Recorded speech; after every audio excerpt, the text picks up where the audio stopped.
चलिए, बौद्ध धर्म में अभी जैन धर्म पढ़े थे ना पीछे, जैन धर्म में जो आगे बचा हुआ है उसको कंप्लीट करते हैं और जैन धर्म आज खत्म करते हैं पूर्ण रूप से। जैन धर्म में कुल तीर्थंकरों की संख्या कितनी थी? 24 थी। तीर्थंकरों की संख्या कितनी थी? 24। अच्छा आप बताइएगा, इसमें जो पार्श्वनाथ थे वो कौन से नंबर के थे? 23वें नंबर के थे। पार्श्वनाथ का जन्म कहाँ हुआ था? वाराणसी। पार्श्वनाथ का जन्म कहाँ हुआ था? आपको कहोगे सर पार्श्वनाथ का जन्म हुआ था बनारस।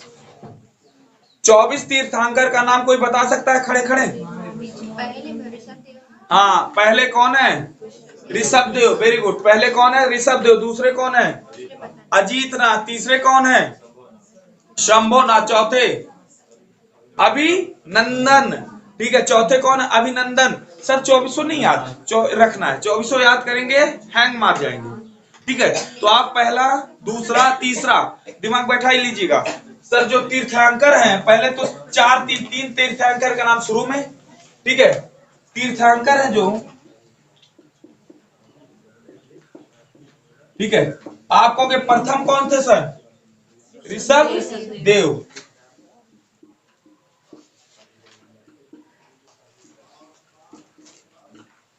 दूसरे कौन थे? हाँ, अजीत, अजीतनाथ।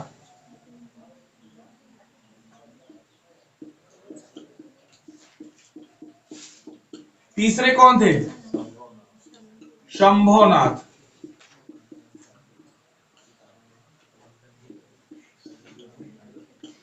इतना। चौथे आनंद, अभिनंदन। हाँ, चौथे कौन थे? अभिनंदन।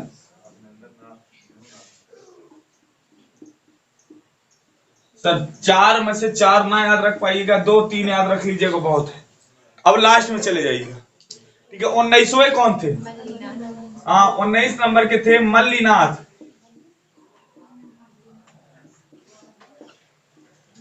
और इस मल्लीनाथ को लेकर सर विवाद मचा है। कहोगे सर कैसा विवाद है? इनको ये कन्फर्म न हुआ नर थे कि मादा। ठीक है, हाँ, तीसरे वाले थे शंभुनाथ। ठीक है, नर थे कि मादा एक क्लियर नहीं। कौन कहता था नर थे, कौन कहता था मादा थे? हाँ, श्वेतांबर महिला मानते थे और दिगंबर पुरुष मानते थे।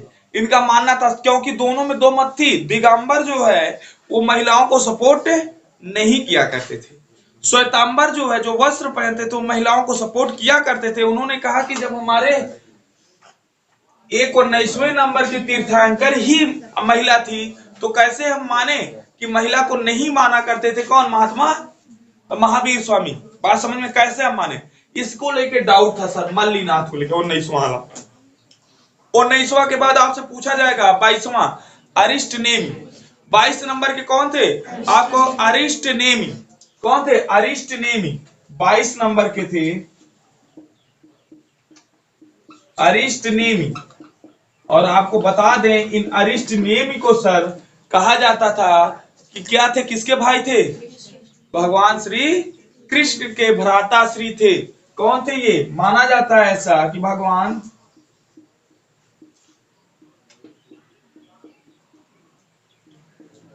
श्री कृष्ण के भाई थे, अनुज थे। ठीक है, क्या थे? भगवान श्री कृष्ण के भाई थे। ये आप दिमाग में बैठा लीजिएगा। और उसके बाद सर 23वें तीर्थंकर जो बनते हैं, मोस्ट इंपॉर्टेंट पार्श्वनाथ, जिनका चुनाव चिन्ह नहीं जिनका प्रतीक क्या था? सांप था। चुनाव चिन्ह लिख लिया सर, एक प्रकार से इलेक्शन। हाँ, मैंने अरिष्ट नेमी को माना जाता था भगवान श्री कृष्ण के भाई है। ठीक है, हाँ, अगर उस समय इलेक्शन होता तो शायद इनका चुनाव चिन्ह सांप रहता। तो जवान मान लिया, इनका प्रतीक, इनका चुनाव चिन्ह सब क्या था? सांप था। दिमाग बैठाना। तो सर 23वें नंबर के कौन थे? पार्श्वनाथ। याद रखना, पार्श्वनाथ। पार्श्वनाथ सर कहां से बिलोंग करते थे? वाराणसी। कहां से बिलोंग करते थे? वाराणसी। और आपको बता दें, ये हमारी वाराणसी जो है, वाराणसी जो है इसको सांस्कृतिक राजधानी बनाई गई किसकी, बताइए। Very good, SCO. एससीओ की सांस्कृतिक राजधानी कौन है, वाराणसी। सर घंटों की नगरी, मंदिरों की नगरी, घाटों की नगरी, देवों की नगरी, जतना नगरी, कुल वाराणसी। याद रखा, वाराणसी। बातें क्लियर हुई। गंगा के किनारे सबसे स्वच्छ नगरी शहर, ये कौन है, वाराणसी। ठीक है, वो अलग की बात है कि है उतना स्वच्छ की नहीं है, लेकिन ऐसा माना जाता है। वाराणसी में इन्होंने क्या किया था, माना जाता है इनका जन्म स्थल कहां था, वाराणसी। इनके बारे में भी थोड़ा पढ़ेंगे। लगभग ये 550 ईसा पूर्व में जन्म लिए थे। ठीक है, थोड़ी सी बात करेंगे इनके बारे में, ज्यादा नहीं। और 24वें नंबर के जो तीर्थंकर हमारे हैं वो कौन है, महावीर स्वामी। याद रखना, 24 नंबर वाले आते हैं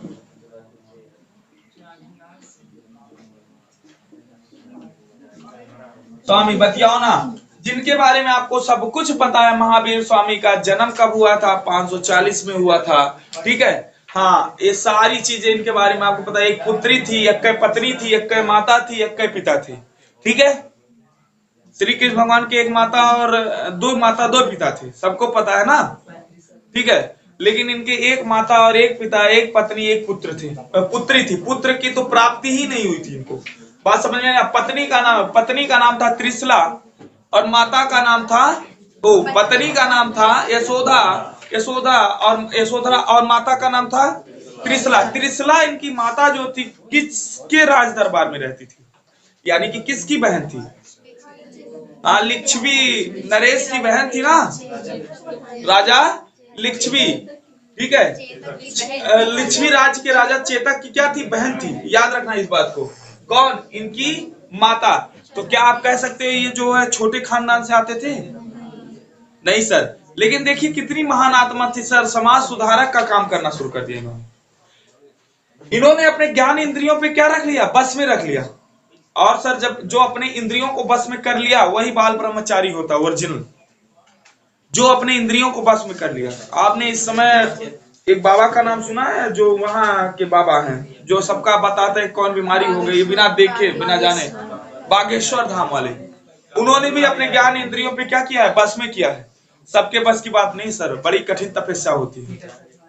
ठीक है, इनका मानना था जो बस में ना कर पाए वो अपने प्राण को त्याग दे। कौन सी विधि से,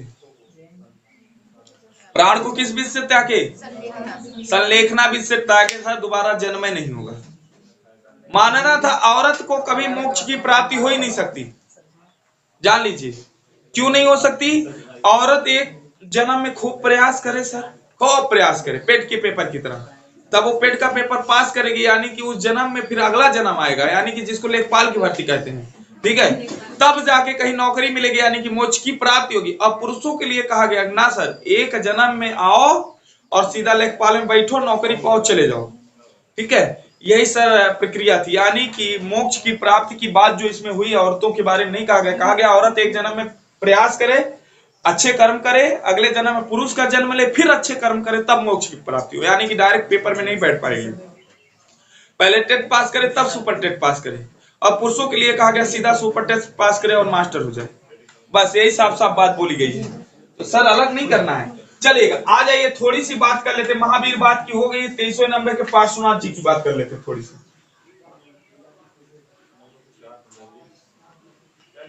हाँ भैया, हाँ विकास बताओ क्या बात है।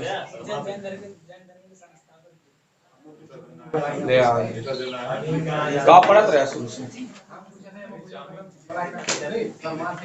सही बात है। आ जाओ, एक नाम डालो सर, पार्श्वनाथ। जब तुम्हें पता मत कहीं बताए दो बता। ठीक है, हाँ हेडिंग डालो पार्श्वनाथ। जा भैया, ऋषभ देव को माना जाता है शुरू। ठीक है, महावीर स्वामी बाद में आए। ठीक है, हाँ वास्तविक माना गया महावीर को, यानी कि इन्होंने बहुत ज्यादा प्रसार किया, इसको बढ़ाया। हाँ एक, हाँ ले गए एक मतलब लेवल तक। बात समझ में आई ना। चलिए हेडिंग डालिएगा सर, 23वें तीर्थंकर जिनका नाम है पार्श्वनाथ। पार्श्वनाथ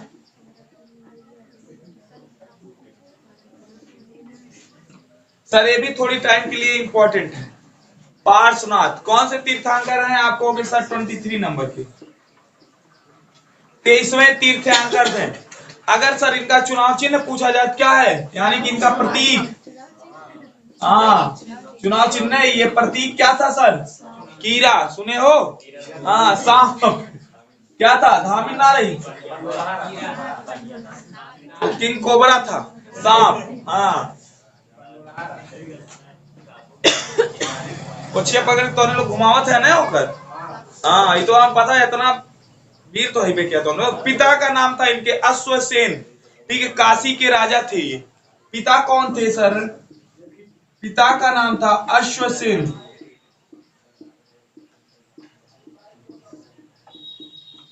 अश्वसेन कहाँ के राजा थे सर? काशी के राजा थे। कहाँ के राजा थे? काशी के राजा। अच्छा मैं पूछ लू पार्श्वनाथ क्या थे? अगर इनके पिताजी काशी के राजा थे, पार्श्वनाथ कौन थे? हैं? राज दरबारी? अरे भैया राजकुमार रहे होंगे, क्या रहे होंगे? इतना तो आपको पता होना चाहिए, बिटिया है तो राजकुमारी, ठीक है, और बेटा है तो राजकुमार। लेकिन सर मान्यता सबसे ज्यादा किसको? राजकुमारी को, पिता के अकॉर्डिंग, माता के अकॉर्डिंग राजकुमार, ठीक है। तो देखिए अपना अपना लेवल होता है। तो मैं बार बार कहता हूं बच्चों, अगर लड़कों को पैसा मांगने जाना हो तो पिता के पास मत जाइएगा, पैसा का हिसाब देना पड़ेगा अठन्नी अठन्नी का। 8 आना अगर निकालेंगे, पहले तो सीधे बोलेंगे कि ना आज, और दूसरी बार निकालेंगे भी ना तो क्या करबा? मम्मी के पास जाओ। और लड़कियां जाके पापा से पैसा मांग लें, 90 से 95% पिता उनसे ये नहीं पूछेगा बिटिया क्या कर, ठीक है, हाँ बहुत ज्यादा ना मांग ले, कहला 50,000 रुपया चाहिए मैं पापा, चक्कर खा के पापा गिरी है तुरंत पानी छीट के, बिटिया 50,000 का कर, ठीक है, मेकअप वेकअप में 500 रुपया लागत, 50,000 लागत, ठीक है, आ जाएगा। तो ऐसे पूछा जाए सर माता कौन थी इनकी? प्रभावती। माता का क्या नाम था? प्रभावती। कुस्थल की राजकुमारी थी, एक प्रकार से कह सकते हो। कहा कि कुस्थल की राजकुमारी प्रभावती माता थी, प्रभावती कुस्थल की राजकुमारी,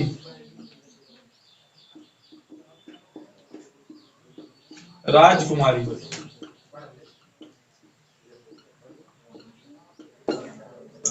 राजकुमारी दिमाग में बैठा लीजिए, माता प्रभावती और पिता अश्वसेन। माता प्रभावती, पिता अश्वसेन। सर कौन से नंबर के ये तीर्थंकर थे? आप कहोगे सर 23 नंबर के। कौन से नंबर के तीर्थंकर थे?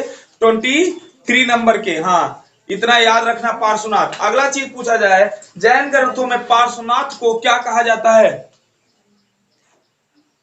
बताओ पार्श्वनाथ को क्या कहा गया है? जैन ग्रंथ में पार्श्वनाथ को क्या कहा गया है? आप कहोगे पुरुषादयनीयम कहा गया। पुरुषादयनीयम क्या कहा गया? पुरुषादयनीयम। पार्श्वनाथ को सर पुरुषादयनीयम बोला गया है, ठीक है। जैन ग्रंथ में पार्श्वनाथ को पुरुषादयनीयम कहा गया है।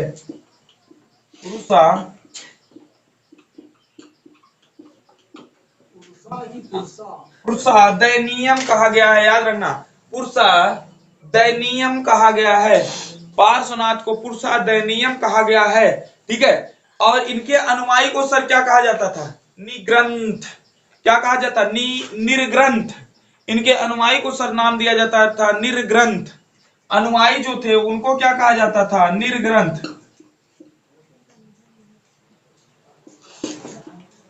अनुयायी जो थे उनको क्या कहा जाता था? निर्ग्रंथ। क्या हो गया, पुराना हो गया, हाँ निर्ग्रंथ। याद रखना अनुयायियों को सर क्या कहा जाता था? निर्ग्रंथ। दिमाग बैठाना, अनुयायी जो इनके हुआ करते थे उनको क्या नाम दिया जाता था? निर्ग्रंथ,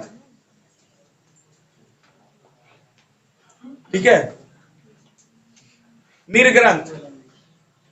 दिमाग में बैठा लो, निर्ग्रंथ। क्लियर हो गया इतनी बातें? सर महावीर स्वामी से ज्यादा नहीं, पार्श्वनाथ से ज्यादा नहीं, इतनी बातें दिमाग में याद रखना। और सबसे इंपॉर्टेंट बात सर कौन सी है कि इनके प्रतीक चिन्ह, इनका चुनाव चिन्ह क्या था? सांप था। चुनाव चिन्ह क्या था? सांप था। वोट कहां देना था आप लोगों को? सांप पे। तो प्रधान कौन बनता? पार्श्वनाथ। अगर कहीं सांड ओढ़ पे सिंह पे दे देते तब कौन बनता? और कहीं बैल ओल पे दे देते, सांड ओल पे दे देते तब ऋषभ देव, हाथी दे देते तब अजीत नाथ। Very good. हाथी दे देते तब कौन बनता? अजीत नाथ। ये सारी चीजें सर दिमाग में छोटी छोटी बातें हैं, ज्यादा नहीं याद रखना है। मायावती मुलायम और भाजपा बसपा एक चुनाव चिन्ह भूला ना हुई, और झाड़ू सबसे ज्यादा याद हुई। ठीक है, हाँ याद हुई ना। चलिएगा, ये क्लियर हो गया? कोई डाउट है इसमें? नहीं डाउट है। अब जैन धर्म के 5 व्रत थे सर, 5 व्रतों को लिखिए। जैन धर्म के 5 व्रत याद रखना, ये बहुत प्यारी चीज है सर। जैन धर्म के 5 व्रत थे। 5 व्रत कौन कौन है? पहला व्रत था अहिंसा। अहिंसा, एक एक चीज सुना। 5 व्रत थे जो जैन धर्म के। पहला था अहिंसा। पहला व्रत क्या था? अहिंसा। अब सर अहिंसा का क्या मतलब है? सीधा सीधा कहा जाता है, अहिंसा के पुजारी कौन? महात्मा गांधी जी थे कि नहीं थे? ईमानदारी बताओ, अहिंसा के पुजारी थे कि हिंसा के पुजारी थे? अहिंसा के पुजारी थे। लेकिन उनको किसने कहा था? कौन कहता है अहिंसा के पुजारी हैं? इनके हाथों में तो ही सर हिंसा का प्रतीक रहता है। किसने कहा था यह बात? कि कौन कहता है ये अहिंसा के मतलब अहिंसक व्यक्ति हैं, इनके हाथों में हिंसा का प्रतीक है? चर्चिल ने कहा था।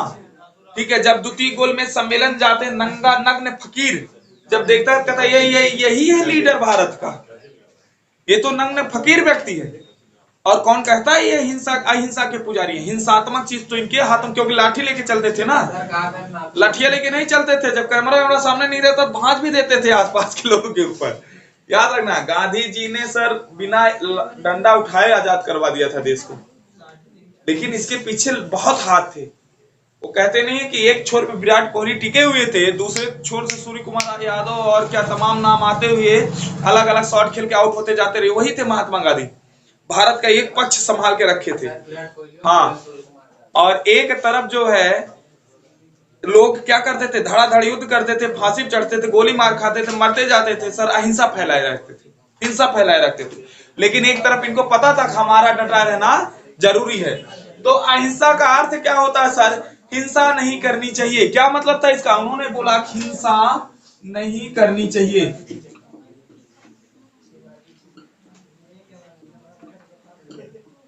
चाहिए, दिमाग बैठाओ।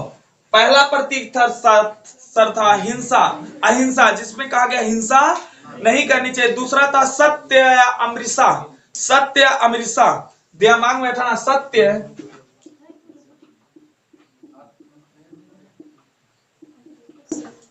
सर अभी हम बता रहे हैं, आज के समय में ऐसी कोई भी जो है हम लोग नहीं फॉलो करते, कोई भी व्रत फॉलो नहीं करते। ठीक है, सत्य अमृषा का क्या मतलब है? कभी भी झूठ नहीं बोलना चाहिए। और आज सर फोन केहन कहाँ बाटे रही है मालपुर की बस जलालपुर तो पहुंची है वेट करा, मालियापुर से जलालपुर पहुंची है। यानी कि झूठ नहीं बोलना चाहिए सर, ये भी एक झूठ नहीं बोलना चाहिए।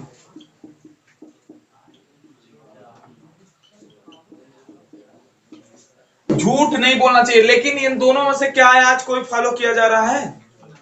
नहीं सर। अगला है आस्ते या आचार्य। आचार्य, आस्ते या आचार्य के मोदी जी, हाँ मोदी जी फॉलो करते हैं, उसमें कोई बड़ी बात नहीं है। आस्ते, आश्चर्य और आचार्य।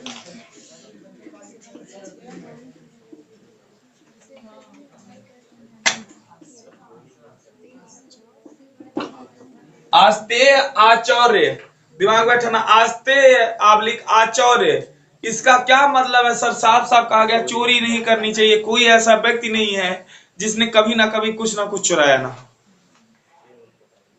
चोरी नहीं छोड़ कर आवाज कुछ ना तो 1 रुपया के धरे हुए लेके भाग गया, वो चोरी हुई। चोरी नहीं करनी चाहिए।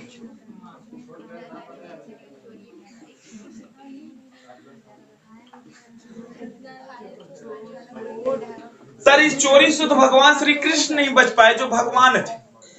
दिमाग में बचे थे? नहीं बचे थे सर, माखन चोर थे, कुछ नहीं कर पाए तो माखन ही चुराए। तो ये महात्मा बुद्ध का कहने का अर्थ साफ, मतलब इन लोगों का मानना था जैन धर्म का कि क्या कर रहे थे? आस्ते आचार्य का मतलब है चोरी नहीं करनी चाहिए, दिमाग बैठाना, चोरी नहीं करनी चाहिए, झूठ नहीं बोलना चाहिए, हिंसा नहीं करनी चाहिए, तो सर आज के मनुष्य जी नहीं पाएगा। ठीक है, अगला है अपरिग्रह। क्या बोला गया? अपरिग्रह। अपरिग्रह का अर्थ क्या होता है? संपत्ति अर्जित नहीं करनी चाहिए, जौने खातिर आज मारा मारी मची हुई। बताइए, ठीक है, सीधा बोला गया अपरिग्रह, यानी कि संपत्ति अर्जित नहीं करनी चाहिए।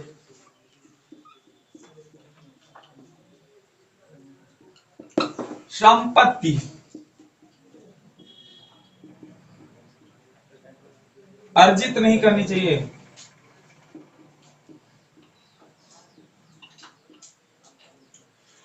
अब बतावा, जवान अबहन तक तो जवान कह रहे हैं सर ठीक है कह रहे हैं, लेकिन अब जो बोल दिया गया संपत्ति अर्जित नहीं करनी चाहिए, जैन धर्म खत्म हुए कारण सुना, यही सब तो कारण है।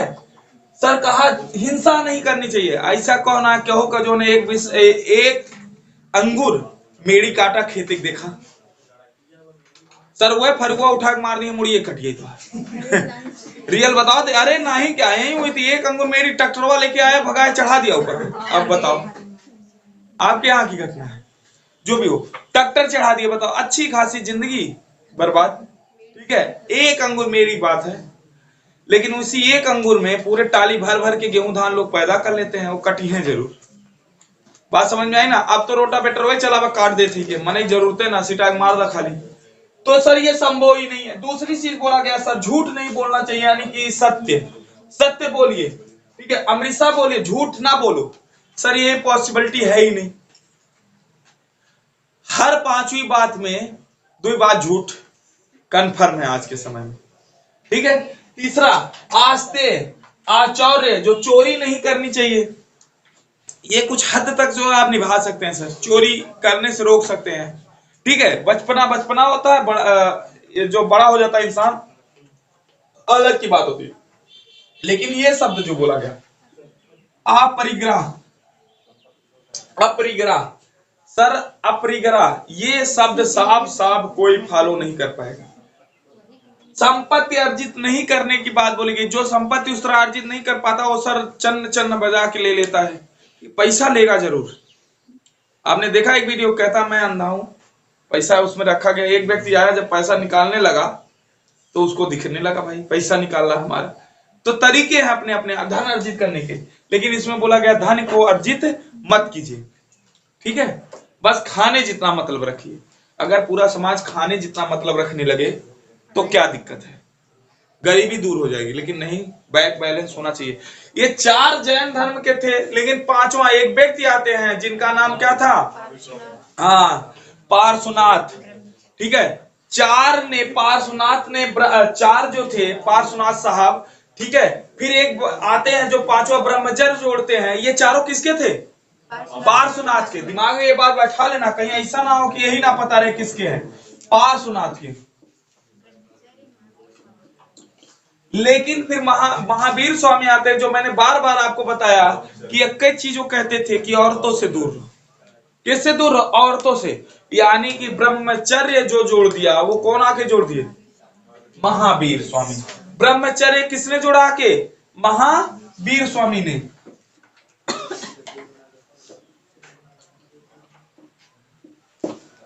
ब्रह्मचर्य सर किसने जोड़ा? महावीर स्वामी। अब ब्रह्मचर्य का अर्थ ये नहीं हो गया कि आप औरतों से दूर रहो, ये तो सर दूसरे शब्दों में यह बात बोली गई, अप्रत्यक्ष रूप से। प्रत्यक्ष रूप से नहीं बोला गया, अप्रत्यक्ष रूप से। प्रत्यक्ष रूप से कहा गया इंद्रियों को बस में कर लो। किसको बस में करो? इंद्रियों को बस में करो।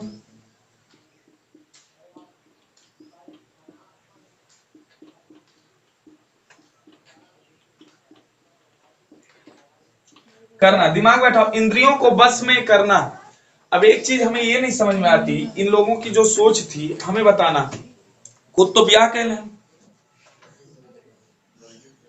दूसरों को कह रहे नहीं करना चाहिए, ठीक है, ये भी ठीक है, लेकिन सर ये धर्म आगे बढ़ेगा कैसे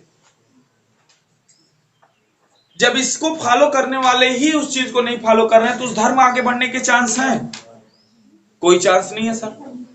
तो इसका यह अर्थ होता है, साफ साफ अगर दिमाग लगाया है, कि आप जो उम्मीद करते हैं कि जो इस धर्म को नहीं मानते, यही उम्मीद करते हैं ना, जो इस धर्म को नहीं मानते वो शादी किए, उनके जो बच्चे उच्चे वगैरह हो जाए और फिर वो इस धर्म को फॉलो करने लगे, फिर वो अपने इंद्रियों को बस में कर लें, अपनी औरत से दूर हो जाए।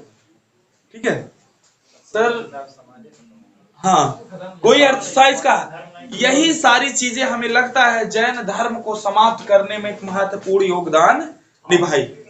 हाँ, याद रखना, यही सारी चीजें पूर्ण रूप से इस धर्म को खत्म करने में योगदान दी भाई।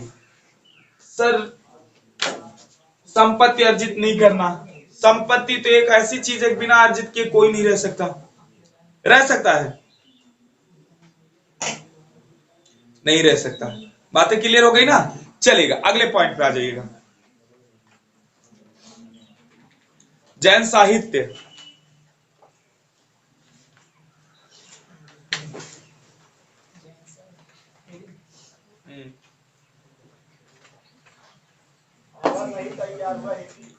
अच्छा, जैन साहित्य में जो है, आप बताइएगा, देवताओं का अस्तित्व स्वीकार किया गया है नहीं?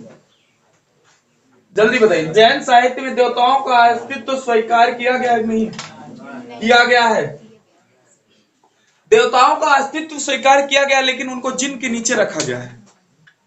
जिन के नीचे रखा गया, दिमाग बैठा लीजिएगा। देवताओं का अस्तित्व स्वीकार किया गया है, लेकिन उनको जिन के नीचे रखा गया। जैन साहित्य को क्या कहा जाता है? आगम। जैन साहित्य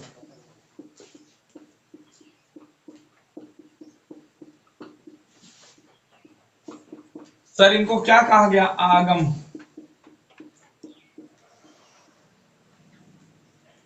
हिंदी में अगर हम देखें तो आगम का क्या मतलब होता है?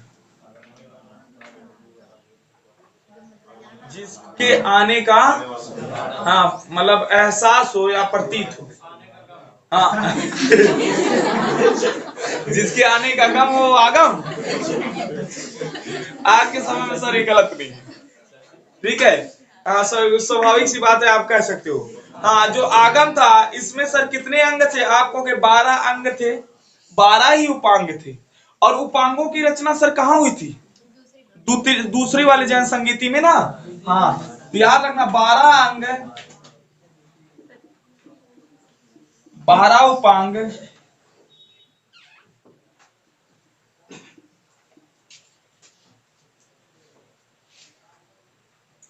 उपांग,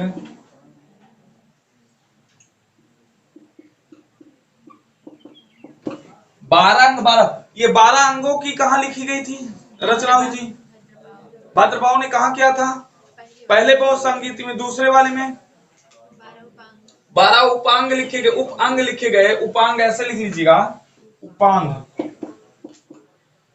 12 उपांग लिखे गए दूसरे वाले में। उसके बाद सर 10 प्रकीर्ण था। 10 प्राकीर्ण, 6 छेद सूत्र, 10 प्राकीर्ण,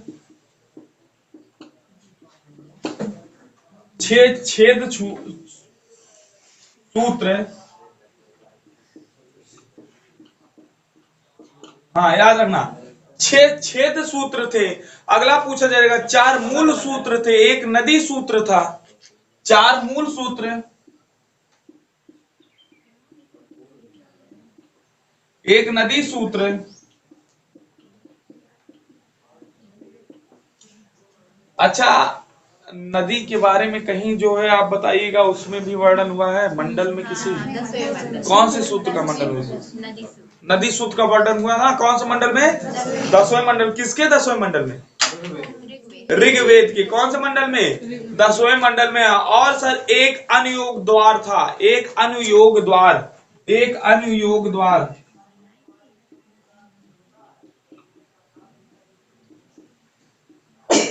एक अनुयोग द्वार। तो सर जैन साहित्य आगमन था। इस आगमन के सर ये पार्ट थे, आपने देख लीजिएगा, जिसमें 12 अंग, 12 उपांग, 10 प्रकीर्ण, 6 छेद सूत्र, 4 मूल सूत्र, एक नदी सूत्र, एक अनुयोग द्वार था। क्या था? एक अनुयोग द्वार था। दिमाग बैठाना, एक अनुयोग द्वार था। देवताओं से ऊपर कौन हुआ करता था इस धर्म में?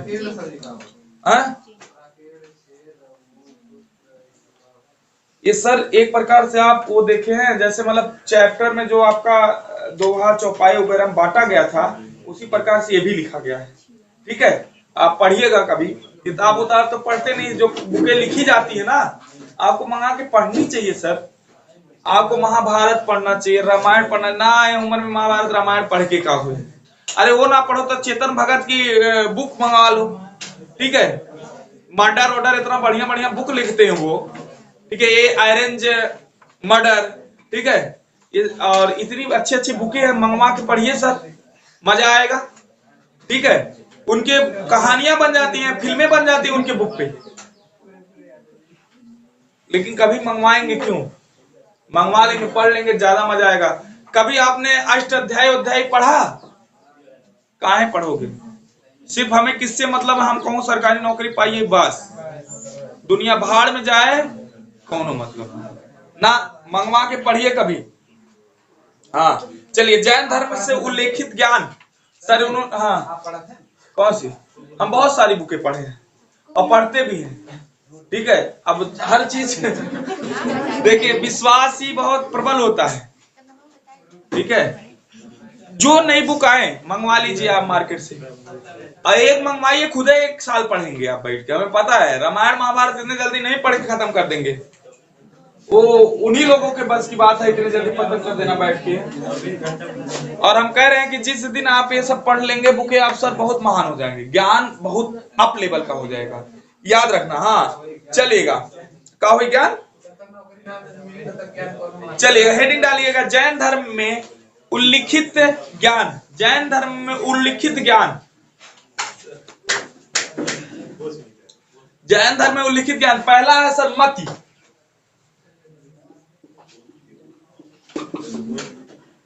मति, एक शब्द आपने घर में सुना होगा, मतिये मारिए, भाई सुने हो कि नहीं सुने हो? मति सुने हो ना, घर वाले बोलते हैं सर मतिये मारिए, भाई एकदम दिमाग खराब कर दे भाई, एक पैसा बुद्धि ना, अगर उल्टा सीधा करे लगे तो। मति, हाँ हेडिंग थी जैन धर्म में उल्लिखित ज्ञान।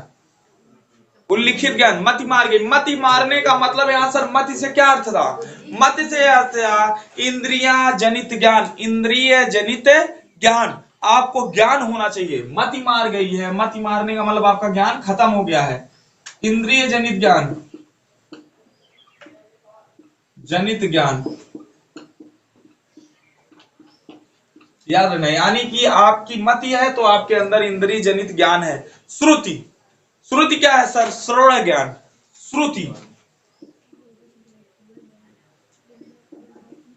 श्रुति का अर्थ है श्रवण ज्ञान। श्रवण ज्ञान, दिमाग बैठा है। श्रुति का क्या अर्थ है सर? श्रवण ज्ञान। अवधि का अर्थ होता है दिव्य ज्ञान। आप याद रखिए, दिव्य ज्ञान जुटाने के लिए अवधि लगेगी कि नहीं, कुछ ना कुछ, इतने जल्दी ना ज्ञान आए। तो अवधि का अर्थ है दिव्य ज्ञान।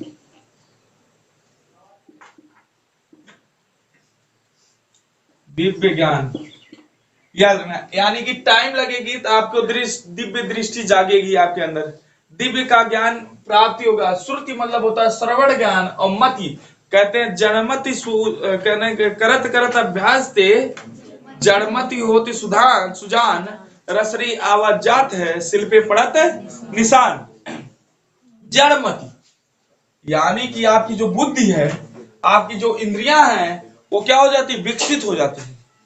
ठीक है, बात समझना ध्यान से। वही कहा गया इंद्र जनित ज्ञान जो आपका है, ये मत कहलाया, श्रुति है श्रवण ज्ञान। ठीक है, और उसके बाद अवधि। अवधि का मतलब है दिव्य ज्ञान, यानी कि आप टाइम देंगे तो आपके अंदर दिव्य ज्ञान, दिव्य शक्तियां आएंगी ही आएंगी। बात क्लियर हुई? अगला लिखेगा मनः पर्याय। मनः पर्याय, मनः पर्याय,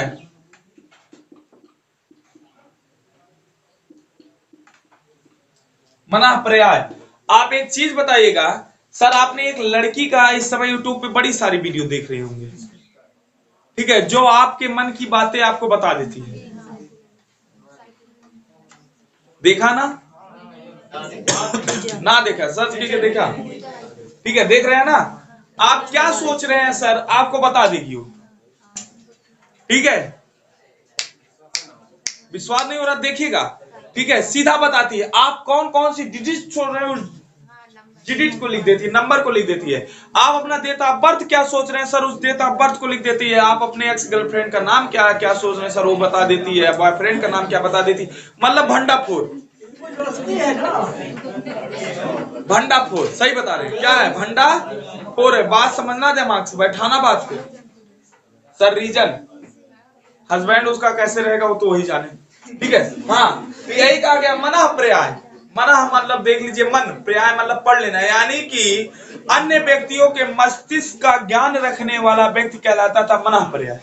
किसका ज्ञान रखने वाला, अन्य व्यक्तियों के मन मस्तिष्क का ज्ञान रखने वाला, यानी कि दूसरों के बारे में आप जान जाओ, एक प्रकार से साइकोलॉजिस्ट हो जाओ। अन्य व्यक्तियों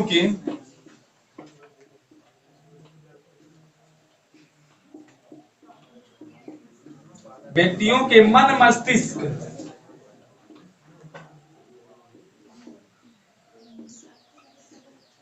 का ज्ञान रखने वाला, का ज्ञान मन पर्याय, यानी कि दूसरे के मन को पढ़ने वाला। यहीं से पकड़ लो सीधा, मन पर्याय। ज्ञान रखने का क्या मतलब, दूसरे के मन को पढ़ रहे हैं। अगला आता है सर, लास्ट आता है कैवल्य। सबको पता है कैवल्य क्या होता है, कैवल्य क्या है बताओ पीछे। हाँ वेरी गुड, पूर्ण ज्ञान। जिसको पूर्ण रूप से ज्ञान की प्राप्ति हो गई सर, वह कैवल्य कहलाया, पूर्ण ज्ञान। दिमाग बैठाओ, पूर्ण ज्ञान क्या कहलाया, कैवल्य कहलाया, ठीक है। पूर्ण ज्ञान क्या कहलाया, कैवल्य कहलाया। कहने का अर्थ साफ साफ है, निर्ग्रंथ एवं जतेंद्रियों द्वारा प्राप्त होने वाला ज्ञान, निर्ग्रंथ एवं जतेंद्रियों द्वारा प्राप्त होने वाला ज्ञान। दिमाग बैठा लीजिएगा। और आपको पता है सर कि इन्होंने कहा था सर संसार से मुक्ति पानी है तो आप अपने प्राण को कैसे त्याग दीजिए, संलेखना विधि से। हाँ दिमाग बैठाइए, कैसे त्यागिए प्राण को, संलेखना विधि से। क्लियर हो गई बातें यहां तक, ओ क्लियर हो गई बातें ना, कोई डाउट है। अब सर थोड़ा प्रतीक चिन्ह याद कर लीजिए, मजा आ जाएगा। याद तो ऐसे भी है लेकिन नोट डाउन कर लीजिए, कुछ बचा नहीं है। कौन बिंदी,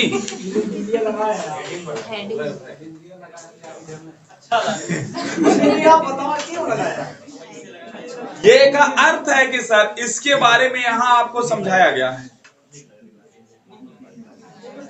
बात समझ में आई ना, नहीं नहीं बाकर का कहना गलत नहीं है सर, एक चिन्ह होता है ये, ठीक है। बात समझ में आई ना, एक चिन्ह होता है। दिमाग में आ जाओ, दिमाग में बैठाओ बातों को। अगली चीज लिखेगा सर, प्रमुख जैन तीर्थंकरों का प्रतीक यानी कि चुनाव चिन्ह। हाँ प्रतीक बताइएगा सर, क्या हो गया, पहले कहा गया। चलो चुनाव चिन्ह ले ला, छुट्टी करा। चुनाव चिन्ह,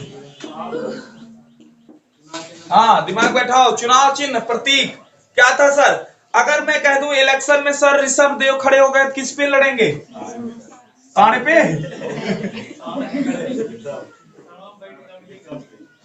ऋषभ देव सर, वृषभ, ऋषभ वृषभ, वृषभ मतलब क्या हो गया, आप कहोगे बैल यानी कि सांड, ठीक है। क्या बोलेंगे आप, सांड। हाँ क्या है इनका प्रतीक चिन्ह, सांड, सांड। याद रखना क्या है इनका प्रतीक चिन्ह, सांड है। दिमाग में बैठा लीजिए बातों को, सर इनका प्रतीक चिन्ह क्या है, सांड। अगर मैं कह दूं ये कौन से नंबर के है, वो थे तब पहले नंबर के। इनको और कुछ नाम से जाना जाता था, आप कहोगे सर आदिनाथ बोला जाता था। आदिनाथ, आदि मतलब क्या होता, प्रारंभ, नाथ मतलब नाथे थे, यानी कि प्रारंभ के नाथ थे ये, प्रारंभ के नाथ थे। कौन, कहां के, प्रारंभ के। सर दूसरे नंबर पे कौन आते हैं, दुनिया जानती है, अजीतनाथ, ठीक है। कौन से आते हैं, अजीतनाथ। दूसरे नंबर के जो है तीर्थंकर, उनका नाम अजीत। और सर अजीतनाथ का प्रतीक चिन्ह क्या था, भारीपन लग रहा है नहीं, अजीत नाम लेने भारी लग रहा है नहीं, एहसास हो रहा है ना भारीपन का, अजीत नाथ यानी कि हाथी। चला यहां से सोचा सर ऋषभ देव का साढ़ था, तो साढ़ जब मारने के लिए दौड़ा आएगा सर, हाथी बैठे रहेंगे तब बचेंगे। दूसरे नंबर पे कौन आया? हाथी। ठीक है, ऋषभ देव अजीत नाथ, यानी पहले नंबर पे ऋषभ देव जो आए उनका था साढ़, दूसरे नंबर पे जो आए अजीत नाथ वो लेके आए कौन? हाथी। इनका चुनाव चिन्ह क्या? हाथी। उसके बाद सर 16वें नंबर के जो आए उनका नाम था शांतिनाथ। इनका भी इंपॉर्टेंट है। शांतिनाथ का सर क्या था? हिरण।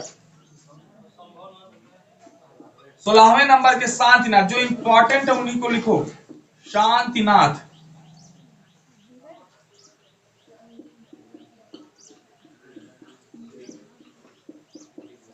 हिरण। ब्रैकेट में मृग लिख सकते हो। ब्रैकेट में क्या लिखेंगे? मृग लिखेंगे सर। ये 16 नंबर के थे।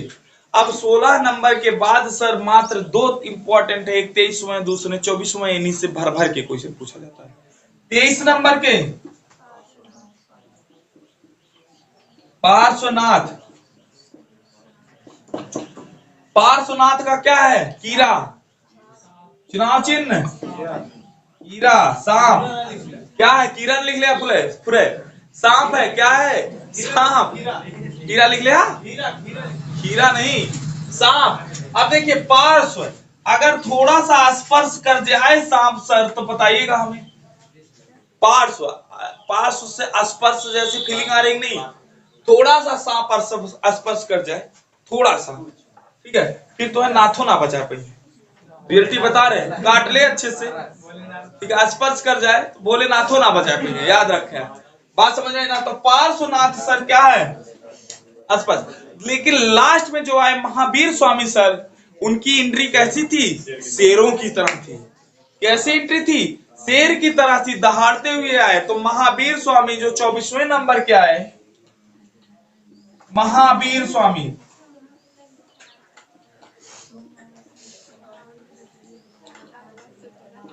सर इनका प्रतीक चिन्ह क्या था? सिंह। शेर था, प्रतीक चिन्ह क्या था? सिंह। दिमाग बैठाओ, प्रतीक चिन्ह क्या था?